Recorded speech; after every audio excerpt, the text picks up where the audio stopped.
So, okay. Yes, my name is Lana Goldberg. I'm with Stand.Earth, specifically on our Safe Cities campaign.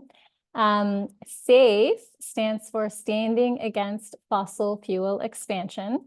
So that's what the campaign is about. It's an international movement of local groups and elected leaders trying to protect their communities from fossil fuels.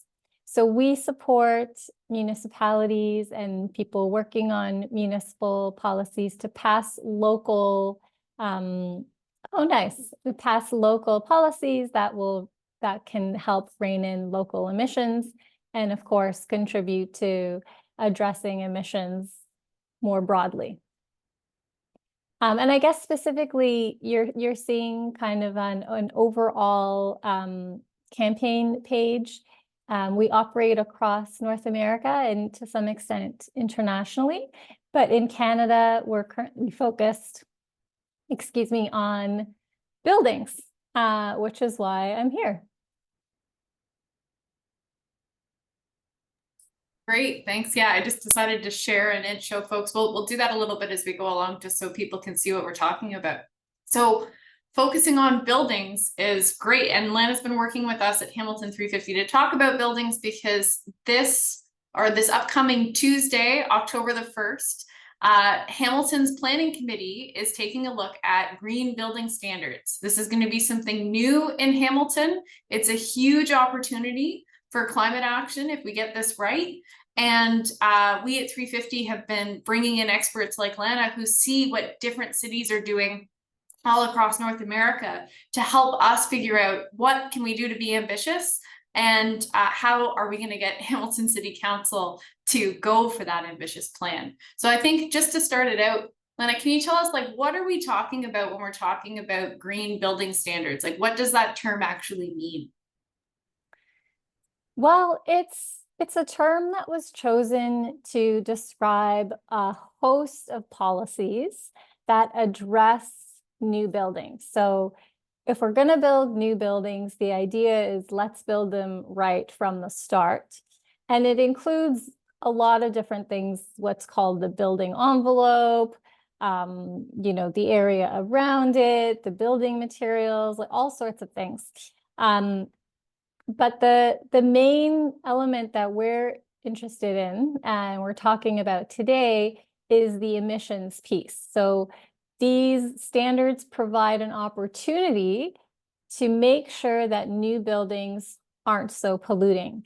And just to make sure we're all on the same page, the reason buildings are so polluting is because most buildings, especially in Ontario, use quote unquote natural gas, which is not natural, it's a fossil fuel. We like to call it fossil gas. Use fossil gas for heating. So we import, in Ontario, we import a bunch of fracked gas or fossil gas from Western Canada and from the United States. It comes from fracking operations. There's obviously big problems with that, with the transportation of it. And then here we burn it in our homes to heat the air and water in our homes and other buildings like businesses. And that's a problem because it accounts for a big chunk of emissions in many cities. So for you folks in Hamilton, it's over 30% of your emissions at the city level. Canada-wide, building emissions account for 13% of national emissions. So they're the third largest emitter. So, we don't always hear about buildings, but actually they're a big culprit when it comes to climate change. Yeah, I just took the opportunity to share some of the data that's available on the City of Hamilton website. It's not the most up-to-date. We've got more information since 2019, but this is what I could find on the Hamilton Climate Action Strategy page to share. And the dark blue chunk here would be the steel industry. So Hamilton's got a particular problem there.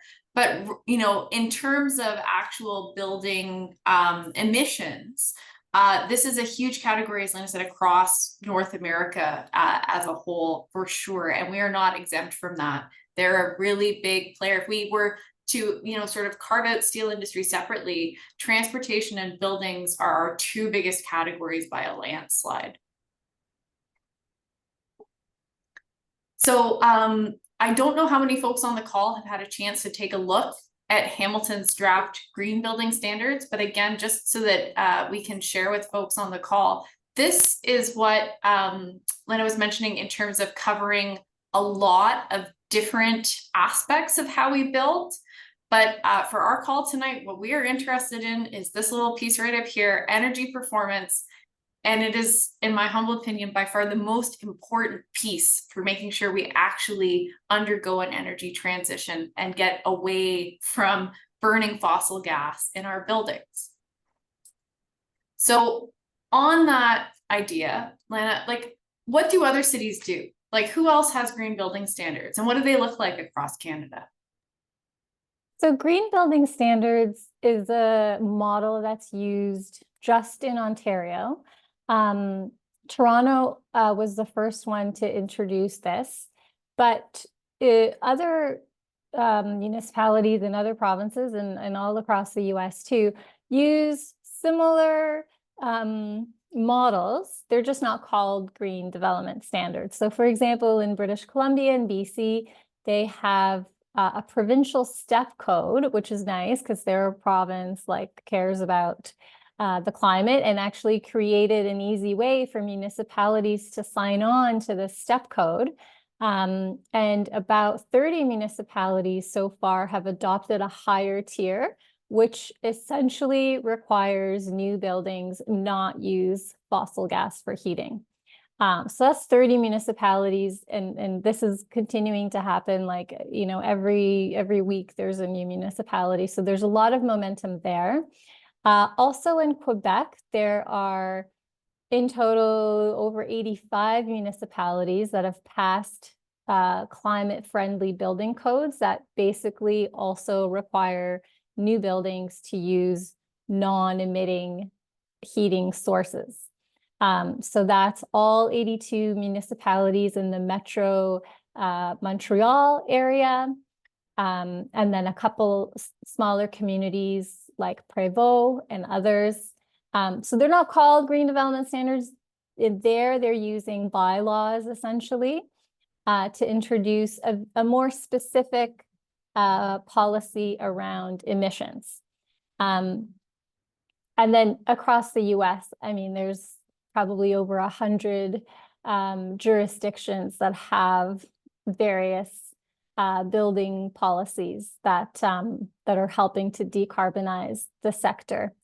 So green development standards is a particular type of framework that's used in Ontario. And in Ontario, which you also asked me about, there are about 14 municipalities that have green development standards or equivalent systems. And they're not all great. Some of them have stringent requirements on this particular topic that we're talking about, the emissions, and some of them don't. So it really depends on the strength of the policy, the requirements, and specifically what we'll be talking about today is the greenhouse gas emissions limits. For short, I think we'll probably be calling them GHGI limits, greenhouse gas emissions limits. And that really determines whether new buildings can continue to use fossil gas for heating, or if they have to switch to cleaner alternatives, which we have, we can get into later. So yeah, that's kind of the metric that's being used here in Ontario. Yeah, and in terms of cleaner alternatives, we're on board here because we had folks from Hamilton 350 who have been joining calls with 350 National on their Heat Pumps for All campaign.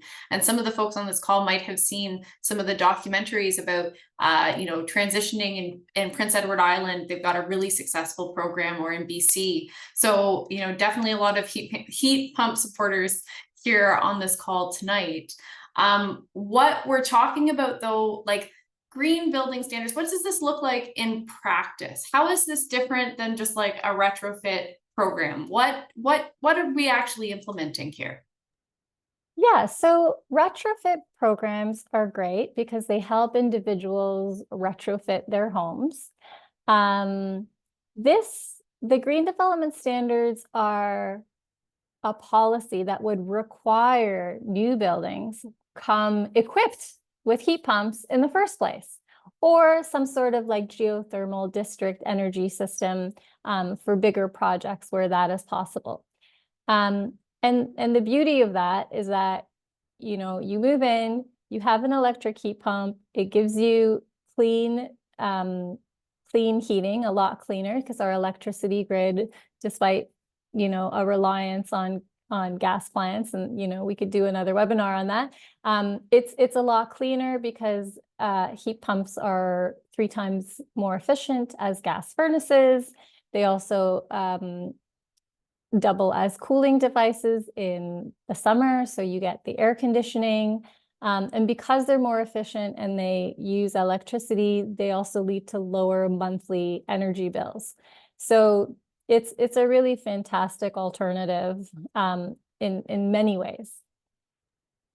Yeah, definitely. And when we talk about reducing emissions citywide, one of the things that's true in Hamilton is that our population is still expected to grow. We're expecting to grow about 40% by 2050. And that means a lot of new housing units are going to come online. And so if we did nothing, if we just carried on business as usual, we would see our building emissions rise 40% by 2050. And it sounds like this is such a big, important opportunity to get this right, because if all the new buildings go in with heat pumps and other non-emitting sources, we can effectively cut our building emissions by 40%, as I understand it, basically for free, because we don't need to pay for a retrofit program. Are there any other benefits to green building standards that we should also be really excited about this opportunity that Hamilton's looking at them? Yeah, I mean, I think what you refer to is really important, because if we have heat pumps from the beginning, or geothermal district energy, etc., then you don't have to worry about retrofits in the future. You also get air filtration, which is becoming more important as we are more impacted by wildfire smoke. It's kind of an equity thing where everyone would be guaranteed to have proper heating and proper cooling, and we can avoid, tragedies in the summer. And it's actually, well, it's becoming, and it is in certain circumstances, faster and cheaper to build homes with electricity, because they need electricity anyway, right? We need the lights on, all of that. So you don't need to create a whole nother infrastructure for the gas. So you don't need to put in new gas pipelines, new gas hookups. You're just going to be relying on the regular electricity system. So it's really a no-brainer. And we just need to, we need to encourage developers to adopt these latest technologies, these newest technologies. And by the way, heat pumps have come a long way. And at this point, they're able to operate in the coldest of temperatures, including northern Canada. So, we can no longer accept these arguments that they don't work, which is what we hear from, let's say, corporate sources. They do work. You can get cold, specifically cold oriented heat pumps. So yeah, they're really a win-win in many ways.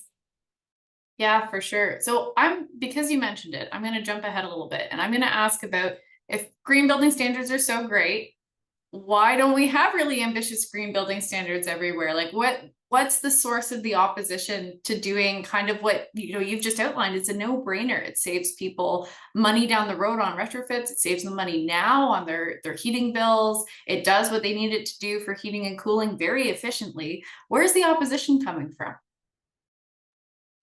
Yeah, well, first of all, at a higher level, there's a lack of leadership, right? The federal government sets kind of a broad building code guidance for the whole country, and most provinces either use the federal code or they have their own equivalent provincial building codes, and they're all quite weak, right? They're behind the times. They're not addressing rising emissions, and actually building emissions are rising across the country.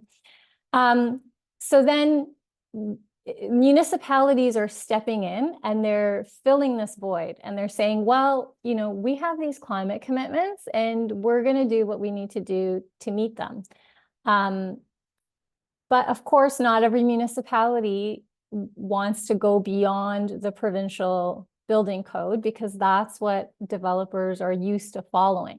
So I imagine some pushback is coming from developers who are just used to doing things the way they've been doing things for a long time. It takes effort to change practices. It takes, more research, more training. It's easier for them to just continue building the way they've been building for many decades. And of course, we have gas companies like Enbridge who profit significantly from the use of fossil gas. So as folks probably know, Enbridge is planning a massive expansion of its pipeline infrastructure so that more and more communities get gas hookups. And our province, unfortunately, is a cheerleader for this. So when the province doesn't want to make progress, it does make it harder for municipalities to go at it alone. But despite that, municipalities are doing exactly that. And we're seeing this change happen from the bottom up. And that's what's really incredible. We're seeing a movement coming from municipalities to take ownership of this problem and to address it, and to ensure that we're not building polluting homes. Yeah, definitely. And, as you've outlined so clearly, it's a no-brainer in the sense that municipalities end up holding the bag on a lot of things that higher levels of government don't address. We're seeing it in our city right now when it comes to social services, particularly shelters for homeless individuals. We've got a situation where retrofits that used to have a federal program now are kind of just, our municipality has the Better Homes Hamilton program, but it's very, very expensive to retrofit. And it's not feasible to do at the scale that green building standards would do. So it makes complete sense that municipalities are kind of saying, hey, let's not get stuck with a huge problem down the road. Let's just try to solve this now. And, in terms of our region, Toronto was the leader with green building standards. But you were telling me just earlier today that even, municipalities like Caledon are hopping on board with really ambitious green building standards. Yeah, exactly. And Toronto started, over a decade ago. Theirs is still probably one of the best models. But municipalities that are jumping on the bandwagon recently, like Caledon and Mississauga, have quite strong green development standards. And I think that's the new norm, right? Especially given all of the climate impacts we're experiencing. I think that municipal leaders and, all of us residents that are putting pressure on them realize that we need to do more. We need to move quicker. So we're seeing an improvement in these green development standards recently. Well, unfortunately, the Hamilton one wasn't an improvement. So I'm going to pivot to talking about that a little bit. One of the other hats that I wear is that I sit on the city's climate change advisory committee. And we had a very lively meeting on Tuesday talking about this with planning staff, because our question was kind of like, why aren't these more ambitious? We didn't get a clear answer on that. And also, Hamilton is late to the game, right? We've talked about how all these other cities have already done this. But one of the things that we've been asking for is that when we do it, we need to get it right. And the most important reason that we need to get it right is because we need to stop locking in fossil fuels. Every new house that comes online with a gas burning furnace is, 30, 40, 50 years of emissions, because it's hard to get people to do retrofits later.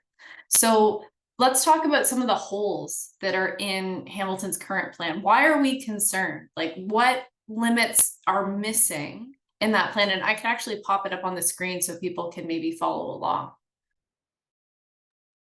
Yeah, so the main thing is that these emissions limits that we've been talking about, the greenhouse gas emissions limits that are being put forward, are high and therefore would allow the continued use of fossil gas for heating. So you can still have your gas furnace, and you would be able to meet these levels. So that's the first problem. The second problem is that the timeline isn't very robust. So, given the emergency crisis that we're in, we need these policies to come into effect sooner. Because in the meantime, we're just going to continue to build more houses that are connected to gas lines and using gas furnaces, and we're kind of going backwards, right? A third problem is that there's only 2 tiers. And the second one isn't even mandatory. So in Toronto, for example, there's an extensive plan with many tiers. Right now, there are 4. And every several years, the next one becomes mandatory. So developers have an opportunity to prepare, and they know more stringent levels are coming. With the one in Hamilton, the second tier isn't mandatory. And so it's kind of unclear what's going to happen. And we need certainty, right? If this is being created and we're hearing that there will only be an opportunity to revisit this, 2 or 3 years from now, I think 2 years from now, then that's 2 years lost, because we won't actually be seeing any progress on the way we build homes and other buildings. Yeah, and I'm going to elaborate a little bit more based on what we heard from planning staff. So this is being proposed, as Lana said, this is not providing certainty. This isn't a big framework. This is being proposed as a 2-year pilot project where tier 1 is mandatory and tier 2 is voluntary. And they say that it will lead into a framework like Toronto's got, but it is not written anywhere. That's one of the major concerns, is that, this isn't rocket science. We're not the first city to do this. We're one of the last cities to do this. We could just start from the beginning with a multi-tier plan that sets a clear timeline to get our buildings, emissions free. And as Lana was saying, these GHGI numbers are high enough that fossil gas can just keep going into buildings, both in the tier 1 and in the tier 2. These numbers are just too high to actually force developers to do the right thing, to get into new, more efficient technologies like heat pumps and electrify our buildings. There's another bit of sort of a gap here, which I'm going to mention because it's going to come up potentially later, is that this page here is for like high-rise residential.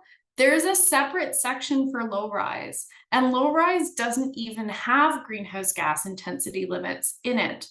And this is a really important direction that lots of, leading municipalities are moving in, because especially places like Hamilton, where we're particularly nervous, the province has made us vulnerable to developer initiated sprawl, right? Bill 185 basically declares open season on our urban boundary. Developers can keep applying and applying, and some of them might get through with big subdivision plans. And those homes that are not in apartment style buildings, or even, like missing middle housing, they're less efficient. They have air all around them. They take more energy to heat and to cool. And so decarbonizing low-rise residential is so much more important in places like Hamilton and places like Caledon than it is in the heart of Toronto. Because in the heart of Toronto, there's not anywhere to sprawl. There's no more greenfield cheap land. But here we're in a very vulnerable situation, and this is an enormous gap in Hamilton's plan. So before pitching what people can do, Lana, can I ask you just some more quick debunking questions? Are we gonna drive up the cost of housing by asking for heat pumps? Is that gonna, be the thing that makes housing even more unaffordable? Many studies show that, and many developers who've been building green for decades say that it's actually the same cost or even cheaper to build buildings that are climate friendly. And as I mentioned earlier, studies show, and developers who've been doing this for a long time say that it's quicker to build homes without the gas hookups. So I think Lucia later will share a briefing note where there are links to these studies. And the costs are expected to continue to come down as we do this more, right? Part of the problem is that there's just not enough of this activity to make the costs come down significantly. But that's what's going to happen as more and more municipalities adopt these practices and it becomes more commonplace. The costs actually will come down and will be lower than the current buildings that we're constructing.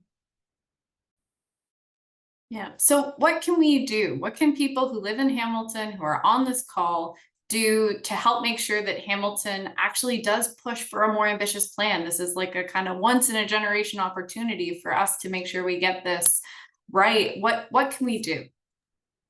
Yeah, so as you folks have told me, this planning committee is meeting next Tuesday, and they're going to be deciding essentially whether to move forward with this draft plan, which they have. And we've just described a number of ways in which it is lacking. So we're encouraging folks to write to their council members to say, hey, we know this is happening. Council members, especially on the planning committee, maybe for now just on the planning committee, and maybe Lucia, you can share a list later. To say, we're glad that you're working on this, and we need to get it right from the start. It needs to be strong. We need to make sure that it has an impact. And so we're, I'm asking you to strengthen these limits, to make sure that we're not continuing to use fossil gas needlessly and increase emissions as a result. And you'll see the numbers. We'll share an easy way to email your council members if you prefer the easy way. We have an online form that you can just fill out, and if you check all of the council members, those are the ones who are on this planning committee, and you can automatically send them all a note. And there's text in there, but it's always best to personalize it, write your own thoughts. You can just delete, all the text that's in there and just write from your heart why you care about this, why it's important. So that's an easy thing to do. But writing your own email directly is like probably even more impactful. And calling your council members who are on the planning committee, that's even more effective. You know, they track these calls, they know how many calls they've gotten. That's a more, you know, they notice phone calls for sure. And then for folks who are, you know, really into this stuff and you know, feel very confident talking about these kinds of things, then you could ask for a meeting with your council member and tell them, like, I'm really concerned. I want our city to be moving in the right direction. And in order to do that, we need to really strengthen this policy. And again, you can see the details in this letter, which we've provided. And what you're seeing now is a briefing note, and that's where you can find links to a lot of the things that I mentioned today, and especially the studies that I raised, which will help debunk some misconceptions about green buildings. Yeah, definitely. And we will be sending this out to everyone afterwards. So don't worry, we're going to be sending it out tomorrow. But we want to give everybody the tools that they need to advocate that Hamilton adopt ambitious standards and become a climate leader. This is probably the policy that I've seen in the last several years that has the biggest opportunity to actually really lower Hamilton's emissions. Like, even the climate action strategy is mostly plans around plans. This is a direct impact into how things get built. And this is a really big opportunity for Hamilton to be a leader and not a laggard. So with that being said, I was going to open up the floor to questions from people that we have here. If anyone has a question, feel free to raise your hand. I've got a question, Lucia. It's kind of, I'm curious. I'm puzzled by the fact that Lana's saying that there are many, or several, I don't know how many, but municipalities in Ontario that have got a stronger green building standard than what we're looking at in Hamilton. And yet all of these municipalities are faced with the same uphill battle against our provincial government. And Hamilton is perceived to have a particularly progressive council. So where is the pushback coming from? Why do we have to be pushing against this planning committee if we've got such a progressive council? Why aren't they just adopting it? I'll add a little bit of local political context. From what I've gleaned is that I don't think we're so much pushing against planning committee as we're up against the problem of consultants. This report, and I can share my screen, you'll notice there's a big WSP logo in the corner, and WSP actually prepared the meat of this report in 2021, before Hamilton had a progressive council, before we had a climate action strategy, before we had any of this stuff. This process kind of got started. So from what I can see, it's mostly just inertia. It's that this process began when we weren't ambitious, and now we have something coming forward that hasn't been amended to match the new ambition that Hamilton's got. But from what I've heard from folks like Lana, this is not unique. There's a few consultants that tend to write a lot of these plans.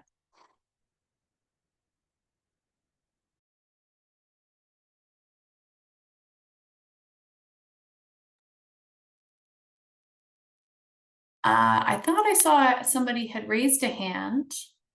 Tim? Yeah, that's me. So like, if you look at, if anyone goes out to like the Green Venture Eco House, they're leading the way in like green building standards, and surrounding it, not houses aren't basically. So yeah. So why can't like houses like be more like the Green Venture Eco House in like Stony Creek there, for instance? Yeah, that's the thing. There are many developers who've been building green for decades, and they swear by it. And they don't understand why others aren't coming along. But I mean, a big part of it is because they're not forced to. They're not being forced to change their ways. So they're just doing, you know, the same thing over and over. And that's probably easier for them.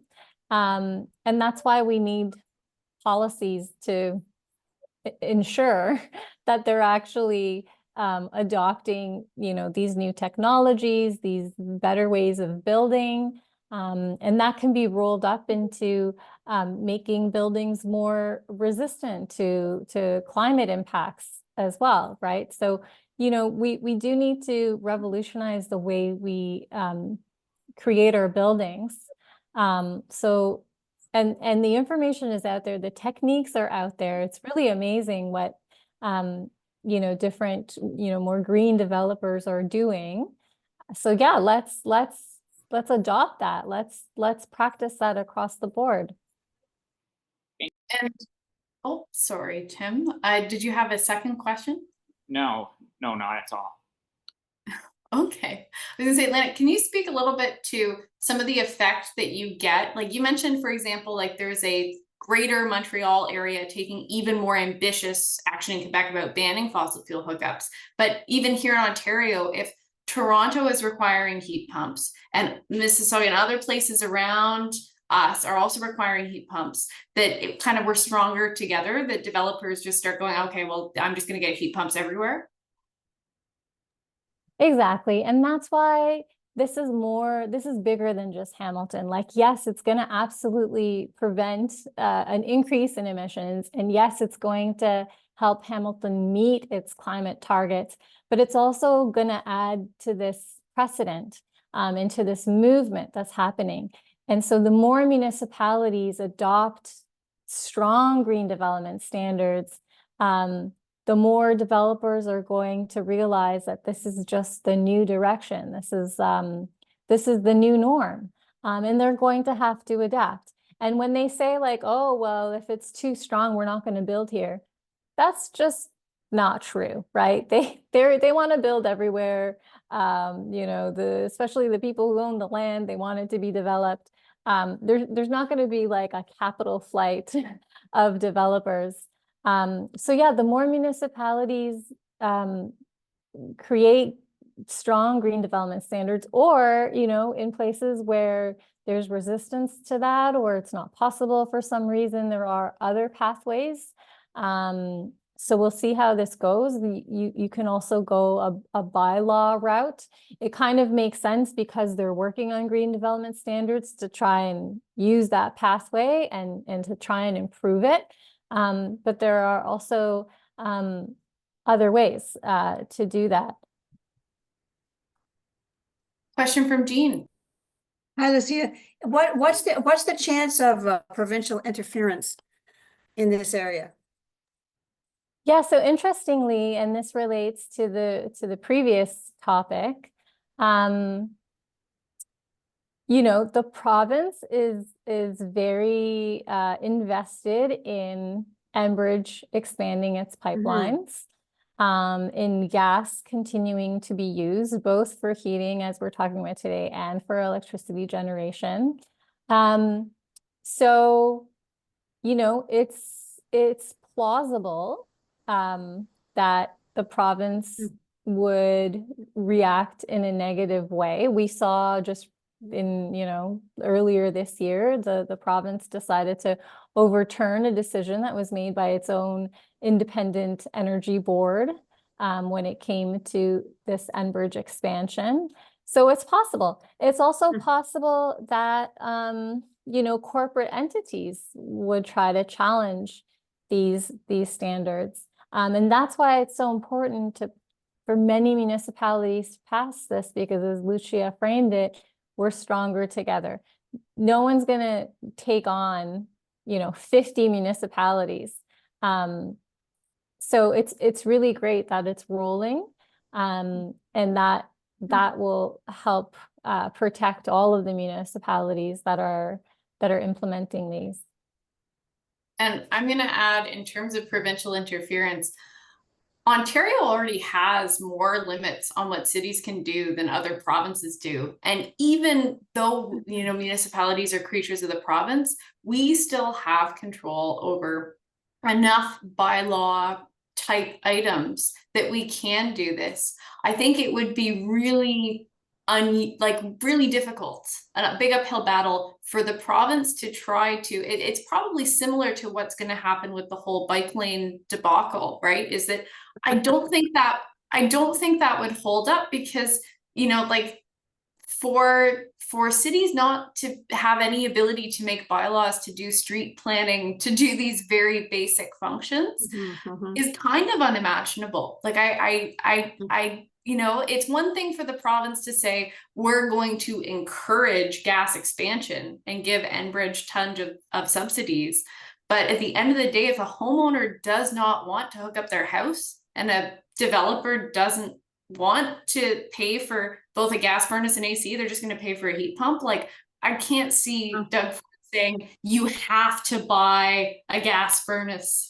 You know, so hopefully we can turn this movement into one that is, you know, like Lana said, from the bottom up. Dawn. Thanks. I'm interested in the mechanism that you're working with here. This isn't a ban on gas furnaces that we're talking about. This is a requirement that emissions that come from new buildings meet a certain standard, and they can't meet that standard if they're going to use a gas furnace. Is that correct? Is that what I'm understanding? So it makes it much more difficult for the province to stick its nose in? That's right. Yeah. So, you know, it's harder to do a ban. A lot of the Quebec municipalities that I mentioned, they've implemented essentially bans, right? That's harder to do. And so what the Green Development Standards lay out is this emissions limit that de facto, if strong enough, de facto requires a non-emitting source, so that you couldn't operate a gas furnace and be able to meet these emissions limits if they're low enough, right? And that's why you'll see in the letter that we're asking for, you know, whatever it is, 3 to 5 or something like that. And so, yeah, people have like calculated this, thought through this, taken into account the emissions from our electricity grid, and said that at these lower levels, which is what Toronto has planned for 2028 for most building categories, that at that level, you wouldn't be able to meet the standard with a gas furnace. So it's a bit of a workaround, which is clever.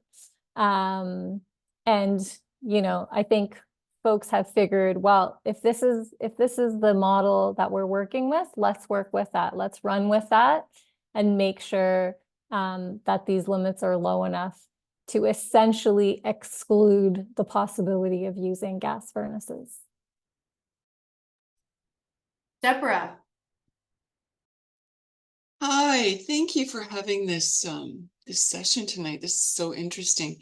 You might have already touched on this, but I'm just wondering, do you have a sense of the sort of community appetite for this?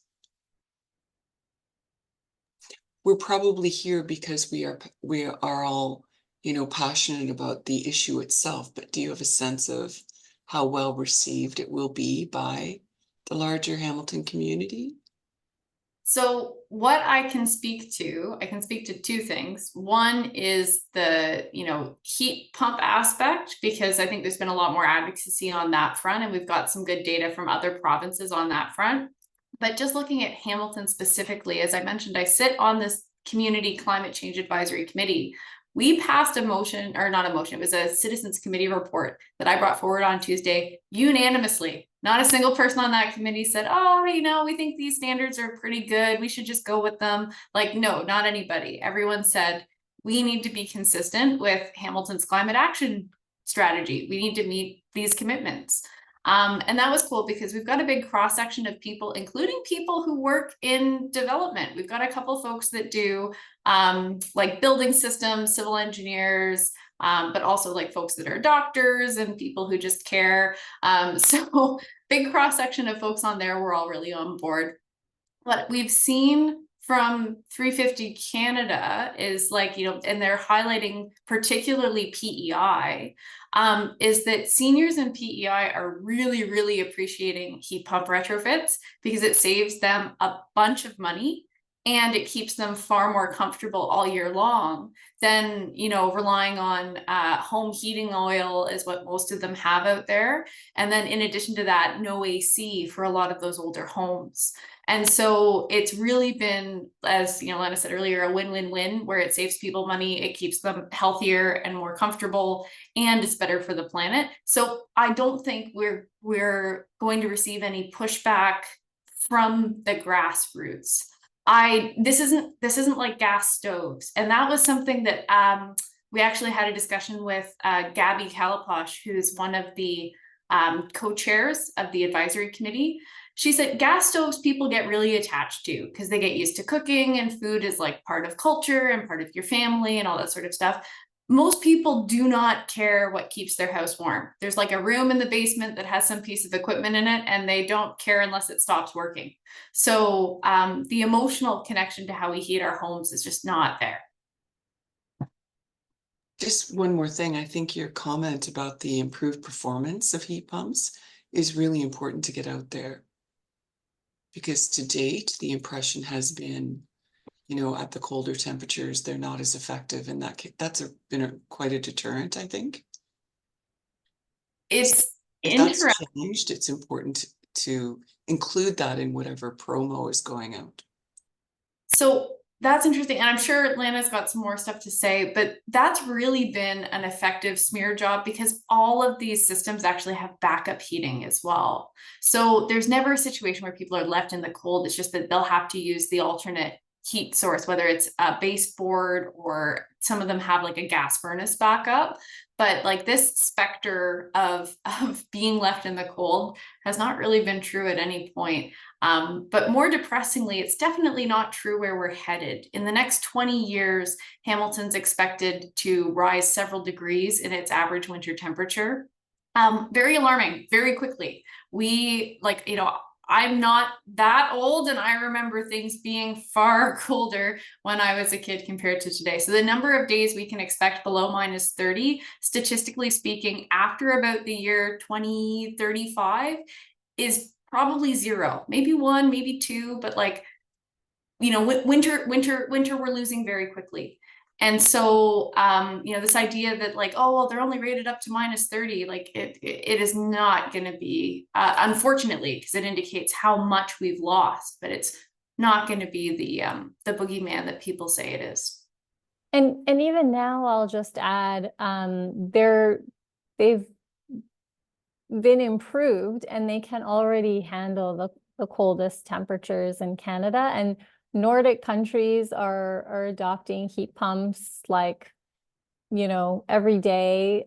They're flying off the shelves in the US too. So they're already being used around the world. They're you know, readily available. We're just behind in adopting them. But it's true that there is a lot of misinformation out there. And there's a reason for that, because gas companies profit from our continued use of gas. So they keep throwing these things out to create doubt, to you know, create the impression that heat pumps aren't reliable, you know, etc. But if you check out this handy dandy briefing note, you'll see links to this information as well, that about heat pumps operating in cold temperatures and being adopted in so many places in Europe and elsewhere. Yeah, I mean, in some places, I was just talking to someone today who lives in Georgia, the country Georgia, and they all have heat pumps. Like, he didn't even know what the word heat pump meant, because that's just how they heat and cool their homes. Like that's the norm. Thanks, Lana. I'm gonna throw it over to Dawn and Ed, but very quickly before I do, Deborah, I think your question was really great because it ties into something I've talked about a little bit with the Hamilton 350 Fossil Fuel Resistance Group, which is trying to spread awareness in a person-to-person way through things like lawn signs that people can put out when they actually do have heat pumps in their homes so that they can talk to their friends and their neighbors about it. I know some folks on this call, like Dave Carson, have a heat pump, for example, and his neighbors wouldn't know driving by, but they might talk to him about it if they were to see something there. So stay tuned. We're going to potentially work on that. Dawn.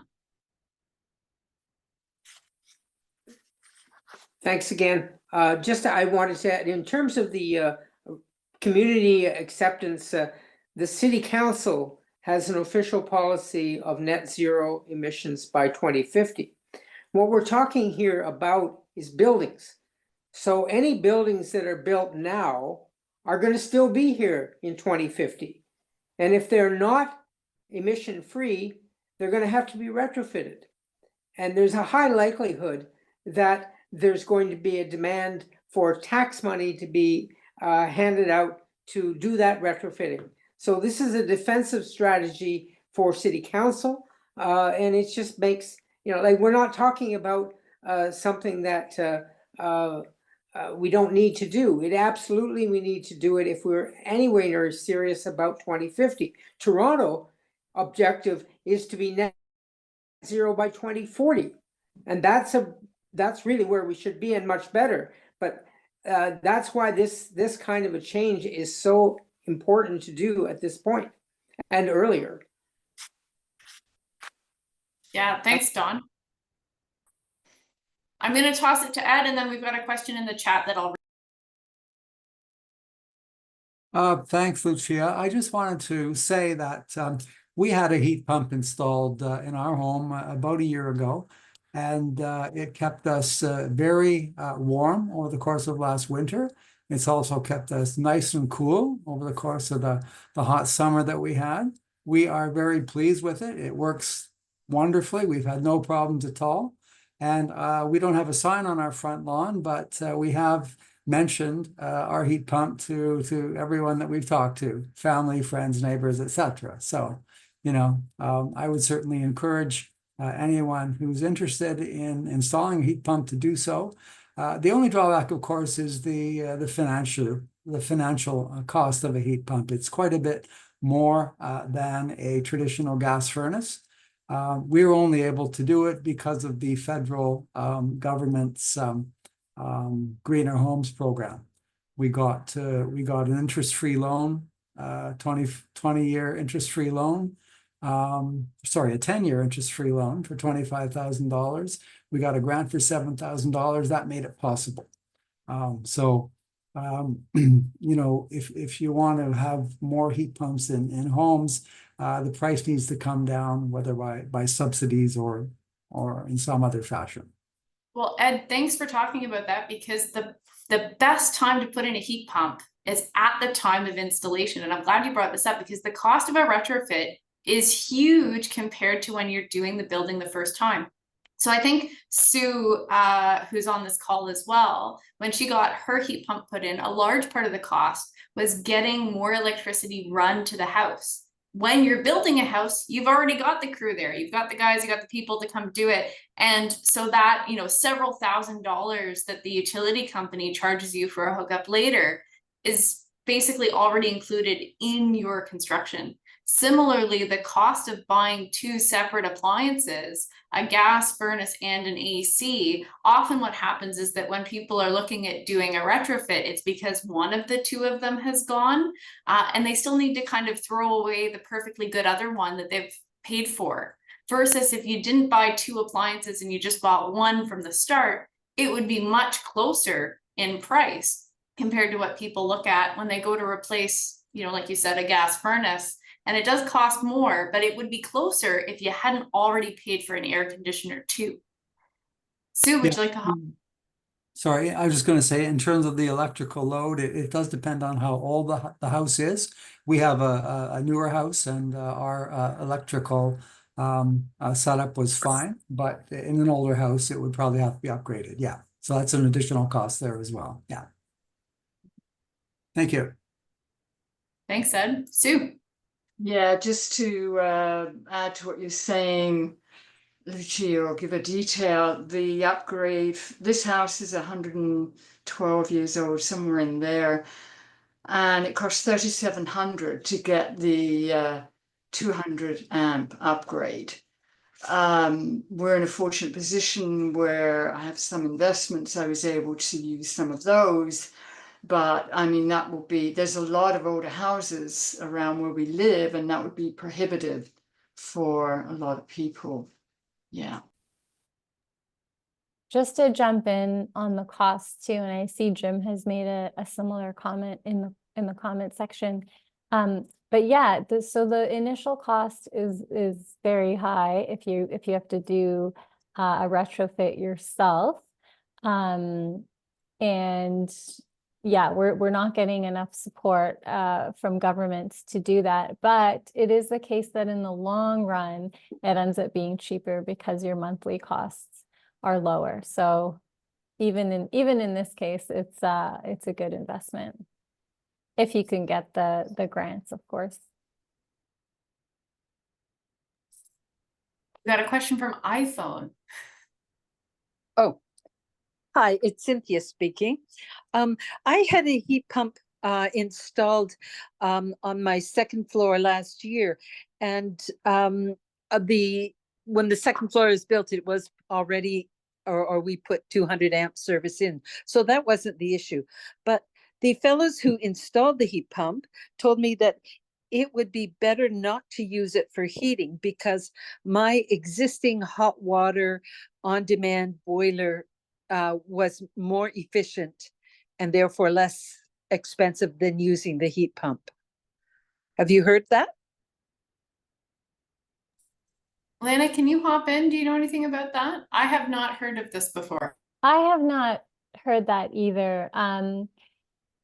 You know, part of the problem is that the Greener Homes grant was run by Enbridge in Ontario. For some reason, NRCan, Natural Resources Canada, chose Enbridge Gas as the distributor of grants. And so they, of course, promoted the continued use of gas furnaces, or at the very least, a dual system that would use a heat pump and their gas. And, you know, I think maybe there's just, you know, we're still in this process of figuring it out. And I think a lot of contractors don't even know about heat pumps, and a lot of them won't put in heat pumps because they don't know how to do it. So that also speaks to the need to provide more training, to provide more resources, provide more guidance to developers and tradespeople. And that's why we need this concerted effort, this government effort to do it, rather than it being on the plates of each individual to try and figure out this, you know, all of the choices and the pathways. And, you know, I hear it's actually very hard to do a retrofit. Let's just require it right from the start. And eventually let's help everyone do a mass retrofit, and let's fund that publicly, so that it's not you know on the backs of individuals to sort all of this out. If I may add, I did not install my heat pump the heat pump through any sort of Enbridge program. It was it was just purely on my, there wasn't anything at the time that was available. And also it was only 2 years before that I had invested in, when my boiler broke, that a high efficiency boiler, which is some sort of German make that apparently is very efficient. So I'm wondering, is it not possible for those of us who have hot water heating that that this is the best option for us, is a hybrid combination? So what I can say anecdotally, because I don't know too much about the boiler systems, But a lot of folks who do heat pump installation, like I have a friend who's an HVAC technician, if they don't work with them regularly, they don't understand the mechanism. So as you would know, so a radiative heater, whether it's a baseboard or water or any other form of radiator of heat, is not as efficient at penetrating a large area. In something like a single room, very effective, right? That's why kind of old building construction had a little radiator that would run in each individual room. But in terms of heating a big space, it's not as effective as things like forced air heating. So things that have a built-in fan and duct system. So this is where it sort of depends a little bit on what your setup is, but typically if you have a heating mechanism that can more effectively distribute the air in your house, so someone who gets a heat pump installed in place of a furnace and then has that go through the ducting in their house, that's going to be more efficient than if you were to put like a mini split, which is like the kind of window unit of heat pumps in each individual room, right? So because that forced air mechanism of heating is important. So it might depend a little bit on your case, Cynthia, because it sounds like this might be a particular unit, and that particular unit may or may not be hooked up to some sort of central system. But I think for the average person, when we're there is no central system because it's hot water sourced, and it is a split head unit. But I can only attest to the fact that my heating bills are only $120 for 3 units in this house. So I think that's pretty cheap. Yeah, it is quite cheap. It doesn't do the dual functionality of the heating and the cooling. So that might be why you're in a situation where they suggested one for cooling and one for heating. Yeah. It was at different times. I had my boiler broke. I replaced it with the best that was available, and they didn't. Yeah. Anyhow, I think you've given me the information I need. Thanks, Lucia. No worries. Trying to help there. I wanted to get back to a really important question in the chat here, which ties into a webinar we did a few months ago with Millie Roy from CAPE, talking about the health problems inside homes from gas and whether or not that's going to be helped through green standards. So the answer here is yes, but not directly. So when we talk about health problems, the number one is the gas stoves. Gas stoves leak all the time, whether they're on or off, they're spewing out methane into your house. And we know this. One of the challenges is that from an emission standpoint, gas stoves actually don't emit very much. Like even people who cook with gas and stuff like every single day, it's like less than 2% of their household emission. Most of it is the furnace and the space heating and water heating kind of stuff. So the big question though is, would people pay a monthly $35 gas hookup fee just to have a gas stove if they weren't using gas for anything else in their house? Probably not. Most developers who are putting in not gas heating will opt to give people an induction stove because it performs very well. Similar to gas, it heats up and cools down very rapidly as you adjust it, unlike kind of traditional electric stoves. And then they don't need to have those ongoing Enbridge hookup fees that we were talking about. And Lena mentioned hybrid heating systems before. That's something that Enbridge really, really pushes, is having gas still hooked up to the house so they can collect those monthly fees. And that gas acts as the backup in case your heat pump goes down. Those are available, and those are Enbridge's preferred choice, but you can also get ones that have electric heating as the backup, and they are just as effective because, as most people know, when the power goes out, the control for your furnace does not work either. Yeah, and just to add to that, I think where the health arguments come in is that if new buildings don't connect to gas for heating, then they're less likely to connect to gas for stoves and fireplaces and things like that. So I think the goal is eventually, we electrify everything, and then our homes are much safer. But yeah, the studies that we've been seeing about gas stoves leading to childhood asthma and other serious health issues, that's very specific to gas stoves. but these things are related, right? If we can move towards electrifying buildings, then we would also we would also get away from poisoning ourselves with our gas stoves. All right. Well, I think, have we gotten everyone's questions? Have we missed any? Going now, since we're a little bit after 8 o'clock. I'm just looking back, Lucia, at the chat, and it's not a question as much as there was a comment from Erin pointing out that the Stand Earth letter is terrific. Everyone on this call can also sign the petition, Heat Pumps for All, organized by 350 Canada. And she points out this is the Hamilton Centre specific petition that will be sent to MP Matthew Green, but there are only 42 signatures on it right now. So signing tonight would make a big difference. And there is a link in the chat to that petition if anyone wants to look that up and put their signature on that. That'd be great. Oh, 43 now. Lynn just signed. Yes, that's great. Thanks, Steve, for drawing attention, and thanks, Erin, for posting that. Jim.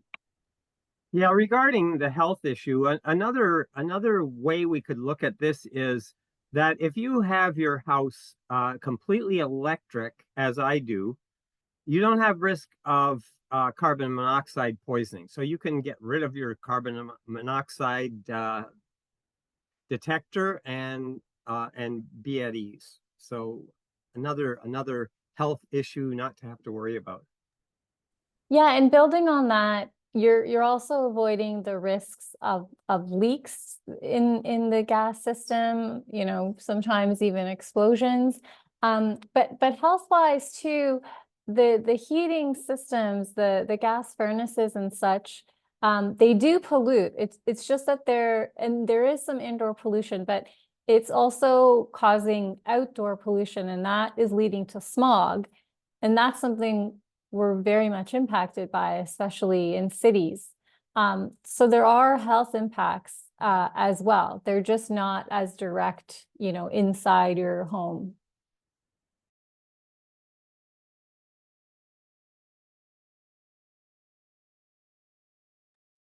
Very important point as well. Thanks, Lana. All right. I think if that's the end of questions, I'm going to say thanks so much. This has been really good. I hope that everybody has got everything that they need to go reach out to our local planning committee counselors. We will be sending out a list. We will hopefully be doing that tomorrow. List of the counselors, their emails, their phone numbers, the briefing note so people can be prepared. There's also the Stand email tool, which people can use and personalize however they want. And please tune in on October the 1st and see how this goes at Planning Committee. Fingers crossed. We get counselors asking for more ambitious action after hearing about all the opportunities. Dawn. Thanks. One more thing that we should be noting is also on October 1st is the Seniors Day of Action across the country. We have an action in Hamilton that our Elders for Climate Sanity are organizing, and it's in Dundas at the Bankers Corner at 3:30 on the afternoon of October 1st. I think I've got that right. If I don't, somebody can correct me, but certainly I'm going to be there, and I hope others are going to join us there. Yes, thanks, Dawn. Sorry, I completely forgot. Definitely. October 1st, be there or be square, the Banking Corners in Dundas. There's actions happening all across the country. I think more than 70 have signed up so far in different cities. So it's going to be a big day for climate action.